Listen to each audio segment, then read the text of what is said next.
સુરતમાં રસ્તાઓ પર રોજે રોજ અકસ્માતની ઘટનાઓ બનતી રહે છે ત્યારે ગત રવિવારે ઉધના મગદલા વિસ્તારમાં ગમખ્વાર અકસ્માત સર્જાયો હતો। રાત્રિના સમયે રસ્તા પર ઉભેલા ડમ્પર સાથે ટ્રિપલ સવાર મોપેડ ધડાકાભેર અથડાયું હતું, જેથી મોપેડ સવારે ત્રણેયને ગંભીર ઇજાઓ પહોંચતા સારવાર માટે સિવિલ હોસ્પિટલ ખસેડાયા હતા, જેમાં હાલ બેની હાલત સુધારા પર છે। પોલીસે અકસ્માતના સીસીટીવીના આધારે વધુ તપાસ હાથ ધરી છે। ઉધના મગદલા વિસ્તારમાં રવિવારે મોડી રાત્રે બનેલી ગંભીર અકસ્માતની ઘટનામાં 3 ઇજાગ્રસ્ત થયા હતા।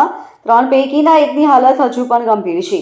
3 યુવકો મોપેડ પર સવાર હતા। પૂરપાટ ઝડપે દોડી આવેલી મોપેડ ડમ્પરમાં ઘૂસી જતા અકસ્માત સર્જાયો હતો।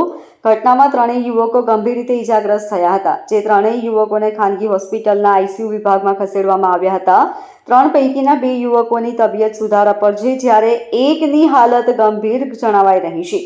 સમગ્ર ઘટનાના હચમચાવનારા સીસીટીવી ફૂટેજ સામે આવ્યા છે। વિડીયોમાં અકસ્માતની ગંભીર ઘટના કેદ થઈ હતી, જેથી કટોદરા પોલીસે વધુ તપાસ હાથ ધરી છે।